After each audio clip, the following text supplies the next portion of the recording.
Clara Ruiz pensaba que solo hacía un gesto de bondad cuando comenzó a dar el pan sobrante de su panadería a ese mendigo que cada tarde se sentaba frente al negocio.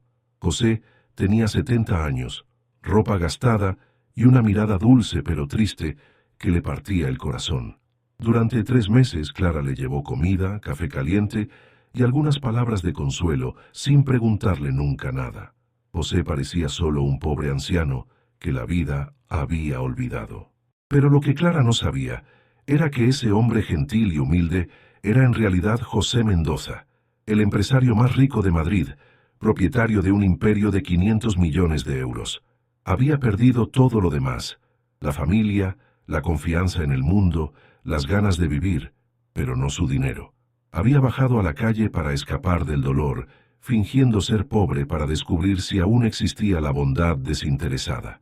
Y cuando finalmente reveló su verdadera identidad a Clara, lo que pasó cambió para siempre la vida de ambos. Cada tarde a las 6:30, cuando Clara Ruiz bajaba la persiana de la panadería El Trigo de Oro en la calle Mayor, lo encontraba allí, sentado en los escalones de la iglesia de enfrente, con una manta gastada sobre los hombros y una mochila que contenía todo lo que poseía en el mundo. José tenía 70 años, pero aparentaba al menos 10 más. Su ropa estaba limpia pero remendada, la barba blanca, larga y despeinada, las manos arrugadas que siempre sostenían un libro. Leía mucho, había notado Clara, y eso la intrigaba. No era el típico mendigo que uno esperaría ver frente a una panadería del centro histórico de Madrid. Clara tenía 25 años y trabajaba en la panadería familiar desde los 16. Sus padres, Manuel y Carmen Ruiz, habían abierto el negocio 30 años atrás y habían criado a Clara entre aromas de pan fresco y clientes habituales. Era una chica de gran corazón, siempre dispuesta a ayudar a quien lo necesitara. La panadería siempre cerraba con pan sobrante. En lugar de tirarlo, Clara tenía la costumbre de guardarlo para quien lo necesitara. Esa primera tarde de septiembre, cuando vio a José que miraba con ojos cansados el atardecer sobre los tejados de Madrid, tomó una bolsa de pan fresco y cruzó la calle. José levantó la mirada cuando la vio acercarse. Sus ojos eran de un azul intenso, limpios e inteligentes, muy diferentes de lo que uno esperaría de alguien que vive en la calle. Había algo noble en su porte, a pesar de la ropa humilde. Clara le ofreció la bolsa con una sonrisa tímida. José la miró durante largos segundos, como si estuviera evaluando algo muy importante. Luego aceptó con una gratitud que pareció tocarle el corazón más de lo que esperaba. Desde esa tarde comenzó una rutina que se repitió cada día durante 3 meses. Clara terminaba de trabajar, preparaba una bolsa con pan, focaccia y algún dulce sobrante y se la llevaba a José. Al principio hablaban poco, pero con el paso de los días comenzaron a conversar más. José era un hombre culto. Hablaba de libros, de historia, de arte con una competencia que sorprendía a Clara. Conocía Madrid mejor que una guía turística. Sabía anécdotas sobre edificios y monumentos que ni ella, nacida y criada en la ciudad, había oído jamás. Pero cuando Clara le preguntaba por su pasado, José cambiaba de tema o respondía vagamente. Clara comenzó a llevarle también café caliente en termos, a veces una manta cuando las noches se volvían más frías, medicinas cuando lo veía toser. No lo hacía por deber o para tranquilizar su conciencia. Lo hacía porque José se había metido en su corazón. Había algo en él, una gentileza de otros tiempos, una sabiduría que solo viene de quien ha vivido mucho y sufrido otro tanto. Los padres de Clara inicialmente fueron escépticos. Manuel en particular no veía con buenos ojos esa atención hacia un desconocido, pero Carmen, después de observar a José algunas veces desde la ventana del negocio, comenzó a aprobar los gestos de Clara. Era un buen hombre. Se veía por la forma en que agradecía, por cómo hablaba con respeto. José, por su parte, esperaba cada tarde con impaciencia la llegada de Clara, no solo por la comida, sino por esos minutos de conversación que eran el único momento de calor humano de su día. Clara no lo juzgaba, no le hacía preguntas embarazosas, lo trataba con respeto y dignidad. Lo que la chica no sabía era que José pasaba sus días observando a la gente de Madrid. Sentado en los escalones de la iglesia o en un banco de los jardines, Miraba turistas, comerciantes, estudiantes universitarios. Veía cómo se comportaban con quienes tenían menos suerte, cómo reaccionaban ante la vista de un mendigo. La mayoría lo ignoraba. Algunos le arrojaban una moneda sin mirarlo, otros lo trataban como mobiliario urbano que había que evitar. Solo Clara se había detenido. Solo ella lo había visto como una persona, no como un problema social. Y eso para José significaba más de lo que ella podría imaginar. Porque José Mendoza, escondido bajo esa ropa gastada y esa barba larga, estaba llevando a cabo el experimento más importante de su vida: descubrir si en el mundo aún existía la bondad desinteresada, el amor al prójimo sin expectativas de retorno. 2 meses después de su primer encuentro, José comenzó a contarle a Clara fragmentos de su historia. No toda la verdad, pero lo suficiente para hacerle entender por qué un hombre de su edad se encontraba viviendo en la calle. Mientras comía el pan que ella le había traído, sentados en los escalones de la iglesia, mientras el sol se ponía detrás del Palacio Real, José habló de una familia que había tenido y perdido. Una esposa muerta de cáncer 5 años atrás, hijos que vivían lejos y ya no daban señales de vida, una casa demasiado grande y silenciosa que se había vuelto insoportable. A veces, explicó con voz ronca, cuando pierdes todo lo que amabas, incluso el dinero deja de tener significado. Te quedas con un montón de cosas que no logran llenar el vacío del corazón. Clara lo escuchaba con atención, notando cómo los ojos de José se velaban de tristeza cuando hablaba del pasado. No se atrevía a hacer demasiadas preguntas, sentía que era territorio delicado, terreno minado de dolores aún abiertos. José le contó cómo, después de la muerte de su esposa, había comenzado a sentirse extraño en su propia vida.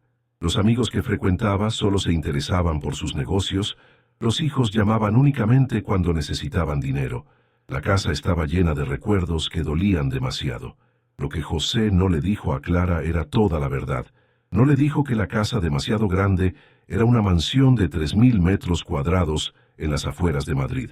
No le dijo que el dinero sin significado era un patrimonio de 500 millones de euros construido en 40 años en el sector inmobiliario y financiero. No le dijo que Mendoza Holdings era una de las empresas más poderosas de España. José Mendoza había nacido en una familia pobre de Lavapiés. Había comenzado a trabajar a los 14 años como mensajero. Luego, había abierto una pequeña agencia inmobiliaria que poco a poco había crecido hasta convertirse en un imperio. Se había casado con Elena cuando tenía 30 años. Habían tenido 3 hijos, Miguel, Lucía y Andrés. Pero el éxito tenía un precio. Mientras más crecía la empresa, más tenía que trabajar José. Reuniones, viajes, negociaciones que duraban hasta altas horas. Les había dado a sus hijos todo lo que el dinero podía comprar, pero nunca había tenido tiempo para darles presencia. Cuando Elena se enfermó, José se dio cuenta de que en 40 años de matrimonio había pasado más tiempo en la oficina que con su esposa. Trató de remediarlo en los últimos 2 años de la enfermedad, pero el tiempo perdido no se recupera. Elena murió tomándole la mano, pero en sus ojos José leyó un reproche silencioso. Después del funeral, los hijos se dividieron como buitres sobre los bienes de la madre. Miguel quería vender la mansión. Lucía reclamaba las joyas familiares. Andrés exigía el auto deportivo. Ninguno pareció interesarse en cómo estaba José, en su dolor, en su soledad. Fue entonces cuando José tomó la decisión más drástica de su vida. Dejó todo en manos de su brazo derecho, Esteban Ruiz, con instrucciones precisas de no molestarlo. Tomó algo de ropa vieja, se dejó crecer la barba y comenzó a vivir en la calle. No por falta de dinero. José podía permitirse cualquier lujo del mundo. Lo hacía para descubrir algo que sus 500 millones no podían comprarle. Si en el mundo aún existía gente capaz de amar al prójimo sin interés. En los primeros meses había recorrido España. Barcelona, Valencia, Sevilla, Bilbao. En todas partes, la historia era la misma. Indiferencia, desprecio o a lo sumo piedad condescendiente. Alguien le arrojaba una moneda. Alguna asociación de voluntarios le ofrecía una comida caliente, pero nadie lo veía como una persona. Hasta que llegó a Madrid y conoció a Clara. La chica lo trataba como un ser humano. Le hablaba mirándolo a los ojos. Se interesaba por sus opiniones, se reía con sus bromas, se preocupaba cuando lo veía triste. No había piedad en su comportamiento, sino respeto genuino y afecto sincero. Una tarde José le dijo a Clara que ella le había devuelto algo que creía haber perdido para siempre, la esperanza de que aún existieran personas buenas. Clara se ruborizó ante el cumplido, explicando simplemente que él era una buena persona y merecía ser tratado con respeto. José la miró a los ojos y por un momento estuvo tentado de decirle todo, de revelarle quién era realmente, de llevarla a su mansión, de darle todo lo que merecía por su bondad, pero luego se detuvo. Aún no estaba listo. Tenía que estar seguro de que el afecto de Clara fuera genuino, no influenciado por la perspectiva de riqueza. Lo que no sabía era que estaba a punto de ser puesto a prueba más duramente de lo que esperaba. La tarde del 15 de noviembre, todo cambió. Madrid había sido golpeada por una lluvia torrencial que duraba 3 días, y las temperaturas habían bajado drásticamente. José, que normalmente dormía en un refugio bajo los soportales de la Plaza Mayor, esa noche no pudo encontrar un lugar seco. Clara lo encontró a la mañana siguiente temblando de fiebre, empapado y pálido como un fantasma.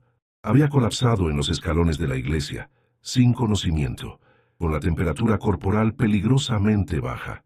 Sin dudar, la chica llamó una ambulancia y lo acompañó al Hospital Gregorio Marañón. Durante 3 días, José permaneció entre la vida y la muerte. Los médicos hablaron de neumonía grave, de complicaciones debidas a la edad y la desnutrición. Clara no se movió de su lado, faltando al trabajo e ignorando los reproches de sus padres, que no entendían por qué se estaba arruinando por un desconocido. Fueron días terribles.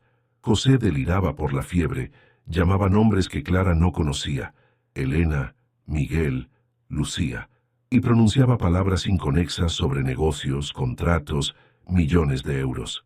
Los médicos dijeron que era normal en casos de fiebre alta, que a menudo los pacientes fantasean sobre vidas que nunca habían vivido. Cuando José abrió los ojos el 4.º día y vio a Clara dormida en la silla junto a su cama, con el cabello despeinado y el rostro marcado por el cansancio, algo se rompió en su corazón.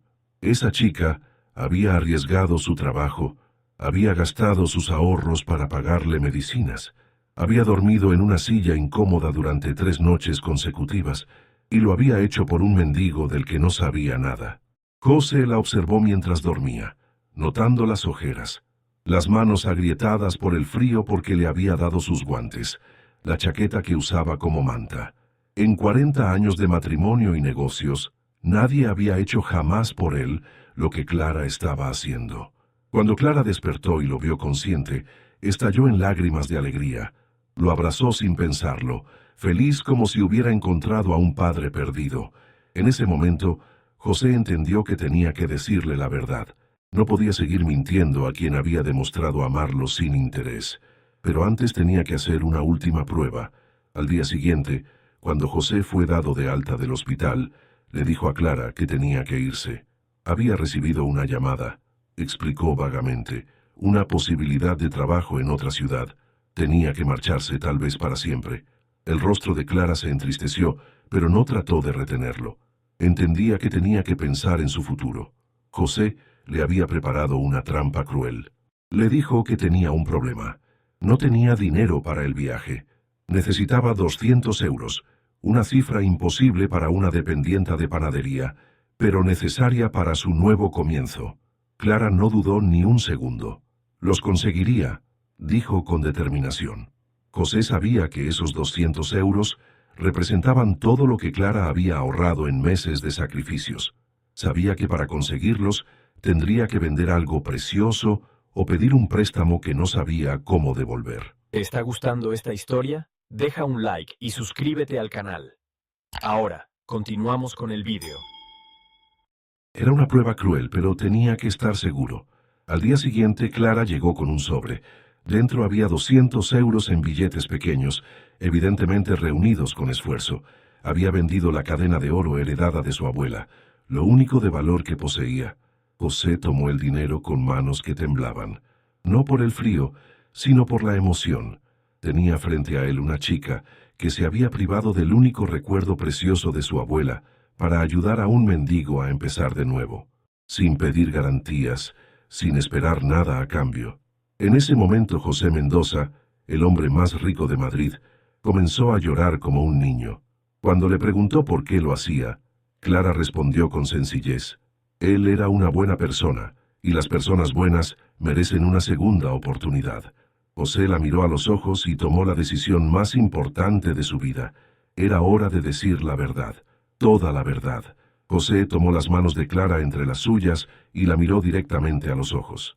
El momento que había postergado durante 3 meses, finalmente había llegado. No podía seguir mintiendo a quien había demostrado tener un corazón de oro. Le reveló su verdadero nombre: José Mendoza. No era lo que ella creía. Era el propietario de Mendoza Holdings. Poseía hoteles, centros comerciales, terrenos en toda Europa. Su patrimonio valía 500 millones de euros. Clara permaneció en silencio durante largos segundos. Luego estalló en risa, pensando que estaba bromeando o que aún estaba débil por la fiebre. Pero José no reía. Sacó de su mochila un teléfono de última generación y llamó a Esteban, su director empresarial, poniendo el altavoz. El hombre del otro lado era respetuoso pero preocupado. No daba señales de vida desde hacía 3 meses. La empresa necesitaba sus decisiones. José lo tranquilizó y le pidió que viniera al día siguiente con todos los documentos empresariales. Clara se había puesto blanca como una sábana. No podía creer que José, el mendigo al que ayudaba desde hacía 3 meses, fuera el hombre más rico de Madrid. José comenzó a contarle todo: la muerte de Elena, los hijos que lo habían abandonado, la decisión de fingir ser pobre para probar la humanidad, el fracaso de sus expectativas en todas las ciudades de España hasta que llegó a Madrid y la conoció a ella. En 3 meses, explicó, Clara había hecho por él lo que nadie había hecho jamás en 70 años de vida. Lo había tratado como un ser humano, le había dado comida, calor, compañía sin pedir nunca nada a cambio. La prueba de los 200 euros había sido la última verificación. Tenía que estar seguro de que su afecto fuera genuino. Y ella había vendido la cadena de su abuela para ayudar a lo que creía que era un pobre anciano. José se levantó y sacó de su mochila una pequeña caja de terciopelo. Dentro estaba la cadena de Clara, que había comprado al joyero esa mañana. Costaba mucho más de 200 euros, pero para ella tenía un valor que no se podía medir en dinero. Clara comenzó a llorar, no de alegría, sino de confusión y dolor. Le preguntó por qué le había mentido, por qué se había burlado de ella haciéndole creer que era pobre. José se arrodilló frente a ella. Le explicó que en 70 años había descubierto que cuando la gente sabe que eres rico, cambia, te trata diferente, te respeta por tu dinero, no por lo que eres. Ella era la única persona que lo había amado por lo que era, no por lo que poseía. Clara estaba confundida y herida. Durante 3 meses había creído conocerlo, pero todo era falso. José la tranquilizó. Ella lo conocía mejor que nadie. Había conocido al verdadero José, el que nadie había visto jamás. Sin dinero, sin poder, sin máscara. Al día siguiente vendría su director empresarial para mostrarle quién era realmente. Pero antes de que viera todo eso, José quería decirle algo importante. Quería adoptarla como su hija. Quería dejarle todo lo que tenía. No por deuda, sino porque en esos 3 meses ella le había devuelto la esperanza en la humanidad. Sus hijos biológicos lo habían olvidado el día después del funeral de su madre. Clara, en cambio, había velado a un mendigo enfermo durante 3 días. ¿Quién merecía realmente ser llamada hija? En ese momento la vida de Clara Ruiz, dependienta de panadería, estaba a punto de cambiar para siempre. A la mañana siguiente, a las 10 en punto, 3 Mercedes negros se detuvieron frente a la panadería El Trigo de Oro. De ellos bajaron hombres en traje elegante que miraban alrededor con aire perplejo, evidentemente no acostumbrados a frecuentar ese tipo de barrio.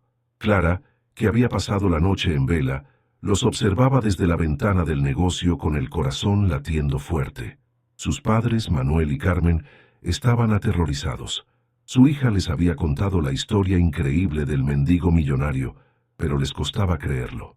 José, que esa mañana se había cortado la barba y el cabello y vestía ropa limpia, entró en la panadería acompañado por 3 hombres. Esteban Ruiz, director general de Mendoza Holdings, el abogado Blanco, y el contador de la empresa. Esteban miraba a José con una mezcla de alivio y preocupación. Lo habían buscado por todas partes. La empresa necesitaba sus decisiones. Había contratos pendientes. José se disculpó por haberlos preocupado, pero había necesitado entender algunas cosas importantes de la vida. El abogado blanco abrió un maletín y sacó varios documentos. José había encargado preparar los documentos para la adopción legal de Clara. Dada su edad, se trataba de un procedimiento particular pero factible. Manuel Ruiz explotó. No sabía qué estaba pasando, pero su hija no se iba a ninguna parte con nadie. José lo tranquilizó. Tenía razón en preocuparse. Era un padre que protegía a su hija, pero sus intenciones eran honestas. Esteban abrió una tablet mostrando documentos que revelaban cifras impresionantes. Hoteles de lujo, centros comerciales, terrenos, inversiones financieras. El patrimonio de Mendoza Holdings era realmente de cientos de millones de euros. El abogado añadió que José ya había hecho preparar un fondo fiduciario de 10 millones de euros a nombre de Clara, independientemente del procedimiento de adopción. Clara no podía respirar. 10 millones de euros eran solo el comienzo. Si aceptaba convertirse en su hija, heredaría todo, pero incluso si rechazaba, esos 10 millones ya eran suyos.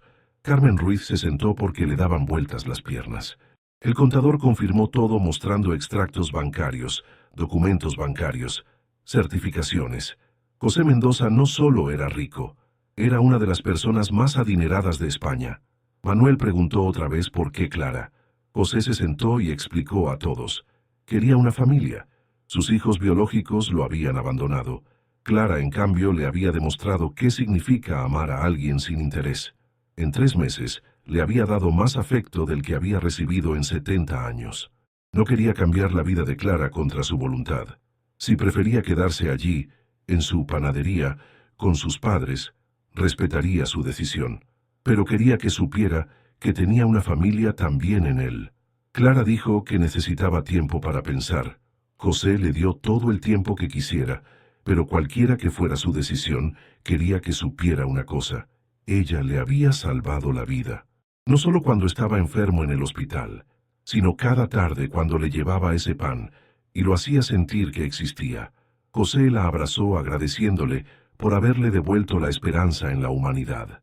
En ese momento, Clara entendió que, rico o pobre, José era siempre el mismo hombre gentil que había aprendido a amar como un padre. Tal vez era realmente hora de dar una oportunidad a esa familia increíble que el destino le estaba ofreciendo. 2 semanas después de la revelación, Clara tomó la decisión más importante de su vida. Aceptó ser adoptada por José, pero con una condición que sorprendió a todos. Quería que sus padres biológicos también formaran parte de la nueva familia. José no dudó ni un segundo. Compró todo el edificio donde se encontraba la panadería El Trigo de Oro. Transformó los pisos superiores en apartamentos de lujo para Manuel y Carmen e hizo reformar el negocio, convirtiéndolo en la panadería más hermosa de Madrid. La ceremonia de adopción se celebró en el Salón del Ayuntamiento de Madrid, en presencia del alcalde y de medio mundo empresarial madrileño. Pero para José y Clara, la verdadera ceremonia había ocurrido meses antes, en los escalones de una iglesia, cuando una chica había decidido dar pan a un desconocido. Clara mantuvo su trabajo en la panadería, pero ahora era propietaria de una cadena de panaderías de lujo que José abrió por toda España. Manuel y Carmen se convirtieron en los coordinadores del imperio del pan, viajando por el país para seleccionar ingredientes y recetas tradicionales. José volvió a ser presidente de Mendoza Holdings, pero con un enfoque completamente nuevo. Transformó la empresa en una sociedad de beneficio, dedicando el 30% de las ganancias a ayudar a los sin techo y familias en dificultades.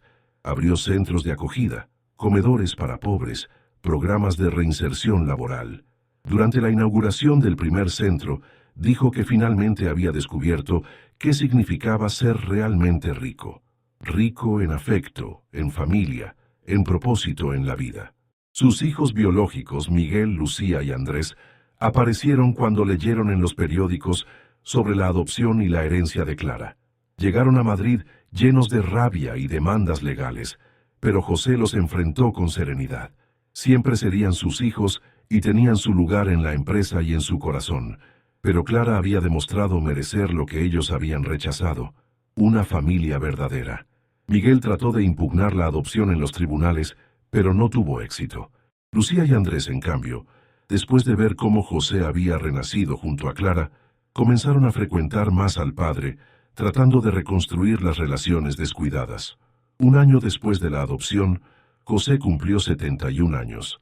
La fiesta se celebró en la mansión de las afueras, que ahora había vuelto a ser una casa llena de vida. Clara había invitado a todos los clientes de la panadería, los empleados de la empresa, los beneficiarios de los centros de acogida. Durante el brindis, José habló ante los 200 invitados. Un año antes era el hombre más rico y más solo de Madrid. Ahora seguía siendo el hombre más rico, pero ya no estaba solo. Había descubierto que la verdadera riqueza no se mide en las cuentas bancarias, sino en las personas que te aman por lo que eres. Miró a Clara, sentada junto a él con un vestido elegante, pero la misma sonrisa sencilla de siempre. Su hija le había enseñado que la generosidad no necesita ser correspondida para ser valiosa. Le había dado de comer cuando creía que tenía hambre, lo había cuidado cuando estaba enfermo, lo había amado cuando pensaba que era solo un pobre anciano. Clara se levantó y abrazó a José frente a todos. Él le había enseñado que la familia no es cuestión de sangre, sino de elecciones. La había elegido como hija, y ella lo había elegido como padre. Esa era la familia más hermosa del mundo.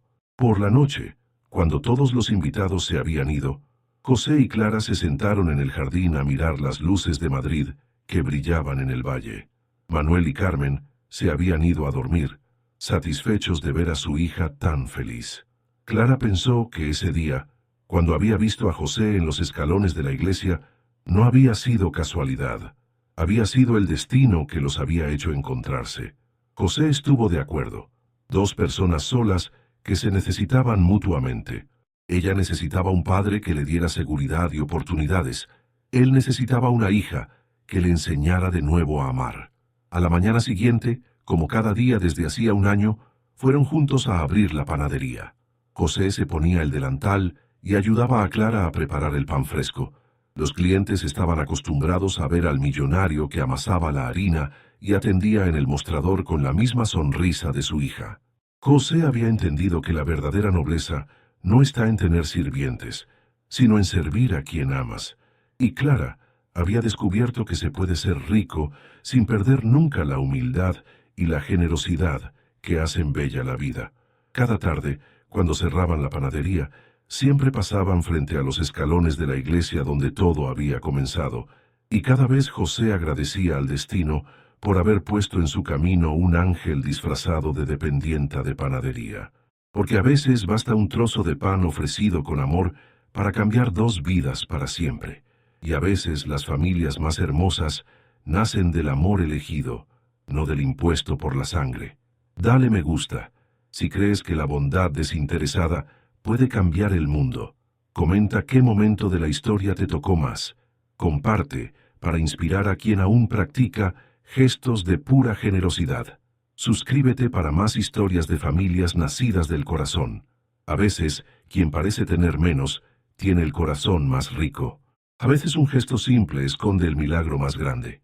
Y a veces las familias más hermosas nacen del amor elegido, no del impuesto. Porque la verdadera riqueza no se cuenta en el banco, sino en los corazones que tocamos.